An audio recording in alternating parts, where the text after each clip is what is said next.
It's time now for Ask the Surgeon, brought to you by Everett Bone and Joint. Everett Bone and Joint, the best choice to get you back in the game. Learn more at everettboneandjoint.com. Mason joins us. Happy New Year. Happy New Year. Hope you had a great. What do surgeons do on vacation? Remember we asked the last time we had him on was what do surgeons? What do you guys do on break? Do you like ski and stuff? Yeah, I went skiing. Oh, nice. Yeah. How was the snow? It was perfect. It was very cold. We went to Sun Valley. It was 15 below zero at times. is there a ton of people there during the holiday skiing? No, not that many because when it's that cold, people don't go up in the mountains. So you go up in the mountain and the conditions are perfect. Oh, is it no? I don't ski.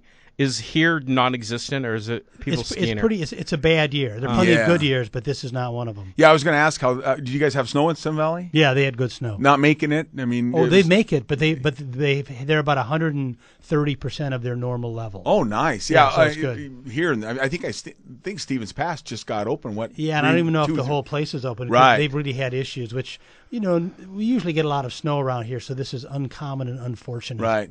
The weather report is brought to you by Dr. Jeff. Yeah, totally. Believe me, I'm watching carefully. Yeah, no kid. How many lifts are open? Remember, they don't have ski reports anymore on the radio. They're online. Yeah, they're online. Right? You got to go online. Yeah. We want to kind of talk about some snow activities, and one of the things that I wanted to talk about, and you being kind of a shoulder and knee and a sports medicine specialist, is snowboarders. And we talk about skiers. Let's talk about snowboarders and the type of injuries, because we know it's a different technique and they're strapped in differently into their. So tell us what kind of injuries you see in snowboarders. And do they get more injuries than skiers? It is quite different. Yes, they get a lot more injuries, but that's more a product around here that a lot of snowboarders are younger. So it's not that the sport is inherently more dangerous than skiing. It's just that at this particular moment, the demographic is all these kids who are 12 to 25 years old, and people that age typically have poor judgment, unless it's changed from when I was that age. No, it hasn't changed. I have terrible judgment. It's probably worse. Yeah. That's why your car insurance is higher at that age. That's too. right. You just like to go fast. The biggest difference we see is we see a lot more hand and wrist injuries in snowboarders. They put their hands down. They get thumb injuries a lot, wrist sprains, and some fractures too. And so what kind of thumb injuries? Is it kind of a dislocation, hyperextension? Both of those, yes. And is that different than what we call the skier's thumb? I mean, with skiers, the classic skier's thumb is an injury to the metacarpal phalangeal joint, which basically means the joint between the base of your thumb and the part of your thumb that's part of your hand, and they tear that ligament there because it's a ski pole injury. Right. Whereas snowboarders more often get fractures or hyperextension injuries, and so it's a bit different. And you talk about wrist fractures. I mean, again, it's just because what they're balancing on. I mean, skiers use poles, and snowboarders don't use poles, so really they balance with their upper extremities. Right. I mean, you do see wrist fractures in skiers. I have a good friend right now who has one. But that being said, you see it more often in snowboarders because they put their hands down more. And there's even the issue where they can be putting their hands down for balance even if they're not falling, and yet then something happens. Right. And one of the things that can happen, too, because I've seen some post-op rehab snowboarding patients that dislocated their shoulders basically because they put their arm out and that torque. Right. It suddenly catches in the snow or they hit a lump, and next thing you know, they have the hyperabduction, external elevation, et cetera, and their shoulder goes right out. Yeah, and that dislocation, that usually in that case it's an anterior dislocation. Yes. And so we've talked a little about dislocation, but you're talking about kids that are 12 to 25, and there's some real specific kind of protocols for a dislocation in those age ranges.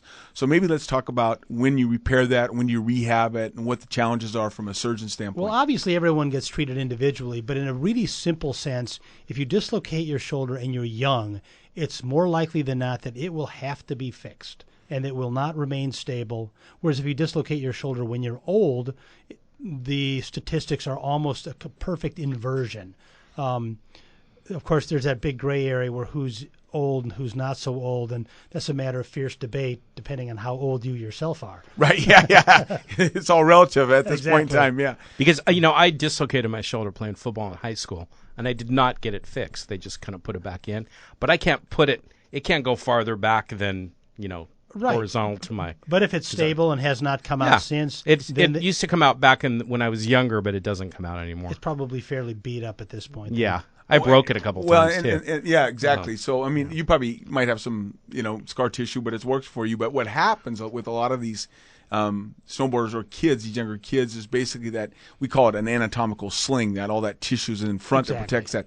That tissue gets stretched out and it doesn't recoil. Yeah, it gets torn loose and it gets stretched out, both of those. And so even when things heal, you have things that they don't heal in the proper position or with proper tension. And so you've almost got this built-in pocket for the shoulder to fall out of the joint into this pocket. And so you have people start having dislocations when they're doing things like waving goodbye to someone or shaking hands or doing any number of utterly unremarkable daily activities. And if that's the case, particularly in these younger athletes, if they re-dislocate or continue to dislocate, you got to fix them. Yes. And in today's world, fixing them is a lot different than it was 20 years ago. Tell us about fixing these shoulders. Now, in most cases, you can fix it with an arthroscopic procedure, and you go in there and you make a handful of small incisions, and you can find the tissue that's torn loose and reattach it, and you can find the tissue that's stretched and you can tighten it up, and you do it with various anchors into the bone, and you tie this and that to it,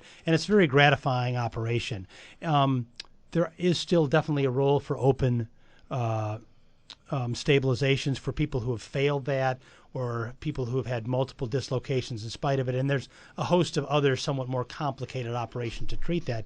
But in most cases, you give them a try arthroscopically because the statistics are very good. And quicker back out on the... No, not so much. I mean, this oddly, even the regular open stabilizations are not as painful as you'd think, even though people have this very long and dramatic looking incision, but the dissection is such where you can sort of push stuff here and push stuff there, and so people are often surprised that they're not that painful. But healing it is the issue. So whether you do it open or through the scope, people are very restricted in what they're allowed to do for 6 weeks, and then even less restricted for a number of months after that. So it's a prolonged recovery. And it seems like with that typical or a particular type of surgery, when you're trying to basically stabilize that tissue, you're basically trying to tighten that anterior capsule of the shoulder. I mean, as a surgeon, the protocol is a little more conservative because you want it to scar down and you want it to heal real nicely because you almost want them to be tight in front again. Well, you want them to be tight, but making someone too tight with a stabilization is absolutely disastrous. Right. Yeah. So it requires a certain amount of experience. And you do various things with the shoulder during surgery to say, well, am I good or am I too tight and what's going on here? And you better make sure you're happy before you're done because going back later to try to loosen it up can be difficult. And that tightness that you talk about you're determining that during that procedure and moving that shoulder around why the patient is anesthetized. I mean, basically, and your judgment is basically that what that patient wants to go back to or needs to go back to. What I'm saying, if they're going back to activities where they need to move and they're athletic, are you going to tighten them a little bit more? Are you going to – what's the determination there? Well, it's a bit of a moving target because what you're always trying to make an educated guess about is how much will the patient tighten up by scarring after their surgery. And an unfortunate, though happily rare phenomenon is you tighten them up what you think is enough or the right amount, and then as the weeks go by after surgery, they're getting tighter and tighter and tighter, and you can have problems dealing with that. But more often, if someone's a throwing athlete, you might leave them a little bit looser. Mm-hmm. If someone is a contact athlete, you might be happier making them slightly tighter. So the linebacker might get a slightly different operation compared to the quarterback. It's like they need one of those little tension bars, that. How does that feel? You kind of twist it a little bit. Yeah, right. Yeah. I'm amazed. I mean, that's a lot to think about during this procedure. I mean, again, as a surgeon, I mean, you're just not doing it right there at the time of the procedure. You're anticipating what that patient's functional needs are going to be 10, 15, 20 years down the road. Yes. And that's a big decision because there's a lot to think about. I mean, that shoulder. It's not always so easy to undo what you've done. Right, and the shoulder's more complicated than almost any other joint in the body because it has so much mobility. I mean, you do everything with your shoulder. I mean, the function of the shoulder is very complicated in terms of which muscle works at what point in what way, and it's a constant challenge to figure out. How can we do this, and then once we can do it, how can we do it better? Well, let me ask, do you often see the combination of a dislocation and a cuff tear, a rotator cuff tear? Do they go hand in hand, or are they just totally separate? You don't describe them as going hand in hand, but you do see them together. Normally when you see them together, it's some fairly dramatic injury rather than a standard mechanism. It'll be the sort of thing where people will say, oh, I was snowmobiling and I fell off and, first my arm hit the tree and then I fell off the bank onto the riverbed 8 feet below, or something, something that's sort of a step up from what's already a significant injury. And if you do have that combination of a dislocation and a cuff tear, are you going to address both issues, obviously? Yeah, but you worry a lot because ideally for a rotator cuff repair, if you have a good repair, you want them to work aggressively on motion right away, whereas with a shoulder, if you have the repair you don't want them working aggressively on motion for a good 6 weeks or so. So your two rehabilitation protocols are at kind of at odds, and yeah, they are. That's you make a good point. Do you guys run into people that dislocate their shoulders like time and time and time again? I mean, is that something that's pretty common? Yeah, and what you're trying to determine is whether they just have an untreated lesion, or if their soft tissue laxity is so dramatic that you may have trouble fixing them. Because if someone's soft tissues are loose enough and just going to be that loose, you fix them and they do very well for some modest period of time, and all of a sudden 6 or 12 months later they're dislocating again, and in spite of the fact that they may have done everything that you've asked them to. And that's one of the determinations you make when you have the preoperative evaluations. Well, and also, I mean, if you have someone that is constantly dislocating, I mean, there's more chance for trauma to that ball and socket, the articular surface. And that's a problem for a surgeon, particularly. You get in there and you get a big indentation or a Hill-Sachs lesion. Yeah. And tell us about that. Well, every time you dislocate a shoulder, if you go at the front, which happens, this is where they go about 90% of the time, you get this tiny little dent on the back of your shoulder bone, on the back of your proximal humerus, where the ball goes in front and catches on the socket in front. And in most cases, the dent is very small, it's very subtle, and is functionally irrelevant, doesn't mean anything. But with an MRI or else by scoping a shoulder, you can always tell if someone dislocated. That being said, if someone dislocates multiply, or maybe they dislocate in some strange situation where they're dislocated for days and nothing happens to go back in, that little dent can become a huge wedge in the back of the top of the shoulder bone, and all of a sudden you have this hole, and you're saying, how do I fill this? Because every time the patient rotates the shoulder, even within completely expected and usual ranges of motion, all of a sudden this big divot catches on the front of the socket again and just levers the shoulder out. And it can be a huge problem that can require some fairly ingenious and dramatic solutions. And what are the solutions? Well, the simplest one is to tack parts of the soft tissue from the back of the shoulder right in to the lesion. And when you do this, you're going to be sacrificing some range of motion to do this. So you're tightening up, you're taking motion away to basically fill in this divot. Yes, but if it's really large, then all of a sudden you're talking about opening it up, putting a bone graft in, and that kind of thing, which starts to become, all of a sudden, that's something you can't do through the scope and becomes a more complicated and difficult procedure. Did you go through this scope, and then you see you have to do that, so you have to start all over again and well, you better know before you go in, because you usually have to have some big piece of bone or bone and cartilage available to you, and it's not something you usually have in your back pocket. Really? Yeah. Yeah, that's just go get me some bone. Right. Run down to 7-Eleven, give me some bone. Yeah. Well, totally. I mean, we always have a few chips around and that kind of thing. But if you're looking, if you want a big piece, you got to. Yeah, you got a plan. Don't they have like a bucket there, just sitting there with stuff like that? But that's part of. But that's part of what Maury makes a good point, because your job is, there's a lot of preoperative decisions that are going in here, so you're well prepared by the time that patient is anesthetized and you're ready to work on them, because you're going through a lot of diagnostic. You're doing an MRI, you're doing an X-rays. Yeah, when you go in there, you want any of your surprises to be in the nature of small and interesting surprises, rather than something where you're really saying, "Holy cow, I didn't expect Where'd that this." come from? Yeah, right, exactly. Right. Snowboarding doesn't sound like a fun thing to do. Well, you can go fast. Oh, it's fun. I mean, the slopes are full of people who do it, and I mean, The sport is, I think, it's fading very faintly in popularity, but not in some big substantial sense. I mean, people like it because it's a lot of fun. Yeah, and you rarely see lower extremity injuries with it. I mean, just by the nature of the way they're buckled in. Yeah, and when you see them, it's usually an uncommon mechanism, or people they'll describe something that happens, and you say, well, that's not that particular to snowboarding, or that's just one of those things that happens.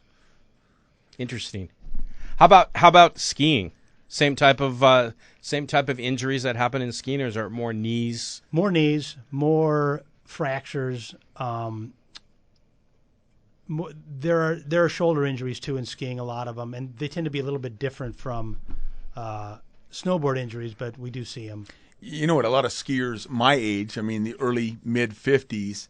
I mean, a lot of our complaints are our knees are just a little bit worn out. We're not ready for a partial or total. We don't have any internal derangement, no meniscus tears or ACL. We're just a little bit worn out on the patellofemoral joint and the condyles, and you just got to prepare to go skiing. Yeah, skiing requires a lot of strength and endurance, in particularly your quadriceps, but the other muscles in the lower extremity, also the muscles of the feet and the calves. And so, if you're anything other than extremely young and you hit the slopes, you're going to really know it for a few days if you're not prepared. Yeah, what are the options today for, like the question is, what do I do with that minimally worn out knee? We used to talk about debriding them with the scope, and they don't do that much anymore. And then you have Synvisc. And is anything on the horizon? Well, there's nothing dramatic on the horizon, but the viscosupplementation can be effective. But the normal activities, the things that your mother told you to, like stay in shape, right, they really do work. I mean, a fit knee, a strong knee, for any level of arthritis will be substantially less symptomatic than the same arthritic knee that has less muscle strength, less activity. So we're forever seeing people who are small, wiry, in good shape, who have x-rays or MRIs that look kind of alarming, and they say, oh, my knee barely bothers me.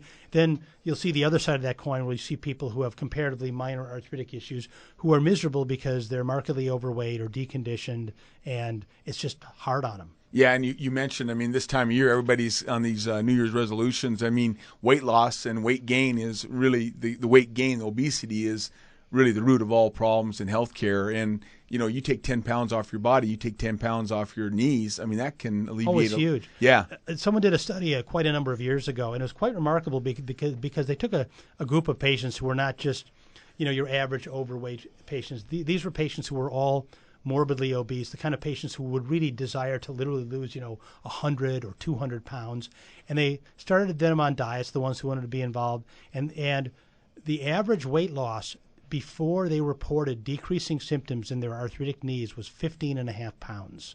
And these were people who literally wanted to lose 150 pounds. They said, I lost 15 pounds. That's when my knees started feeling better. So I always encourage patients. I said, you don't need to get down to the weight you were when you were 17 years old or whatever. If you start making progress, you will notice the difference. And that's a great point. I mean, the weight loss and the difference that they note, even if you're on your way to a total hip or a total knee, as a surgeon that does those, I mean, if your patients can do preoperative exercise and weight loss, their outcomes are way better. Oh, they're markedly better. For people who are morbidly obese, some of the statistics in terms of increasing complications for knee arthroplasties, they're pretty terrifying to surgeons. I mean, things like infections rate that are 20 times the normal rate. I mean, I don't mean subtle differences. I mean differences that are quite dramatic. Recovery's quicker too, right? Yes. Yeah. Oh, yeah. All the weight loss is huge. I mean, from a musculoskeletal standpoint, taking 5 to 10 pounds off alleviates a lot of stress on those knees. Yes. This must be a busy time of year for you, snowboarding and ski season. Yeah, but it's almost always a busy time of year. But the profile of the injuries does change. I mean, you do start seeing, like I said, the skiing and snowboarding. I mean, as an example, this year I don't think I've seen one yet because nobody's up there because the ski season hasn't really gotten underway. Probably in March they'll be filling the office. Right, exactly. Yeah, timing's everything, right? Be careful out there. They should be working out and getting ready for ski season right now. Absolutely. Do we have time for a question? Yeah, Dr. Mason. Go ahead. Bowl season. We just finished bowl season. I wanted to talk. We're in the playoffs. But college bowls. I must have probably 3 or 4 times saw a lineman get rolled up, standing there and get rolled up, and all of a sudden, the players on the field must have heard something snap or pop, because all of a sudden they were holding their hands up, and immediately the trainers came out and were putting these air casts on these legs, and these athletes, big, large men, were being carted off on a cart with an air cast on.